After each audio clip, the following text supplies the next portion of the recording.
Кайырлы күн, достар. Сіздермен бүгін түскі асқа тефтели дайындайтын боламыз. Ол үшін бізге қажетті заттар фарш, пияз, жұмыртқа, нан және күріш қажет болады. Ең алдымен күрішімізді суға қойып, жуып алып, суға қойып, бір қайнатып аламыз. Күрішіміз дайын болғанша еттартқыштан нан мен пиязды өткізіп аламыз. Міне бір келкі болып дайын болды. Оған дейін де біздің күрішіміз дайын болып қалды. Көп қайнатпаймыз, тек қана бір қайнатып алсақ жеткілікті. Және оның үстіне салқын су құйып, сүзгіштен өткізіп аламыз күрішімізді. Суымызға кастрөлге су құйып, ішіне тұзын салып қойып қоямыз отқа.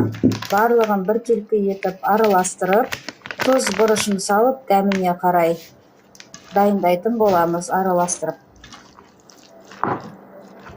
Достар, мына видеодағыдай қолымызға 70 грамдай етіп алып, артық суын сығып, домалақтайтын боламыз. Менде осыдан 30 данадай тефтели шықты.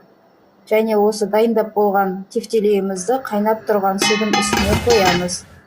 Достар, маған тіркелуді ұмытып кетпеңіздер. Видеом ұнаса лайк басып, комментарий қалдырып кетіңіздер.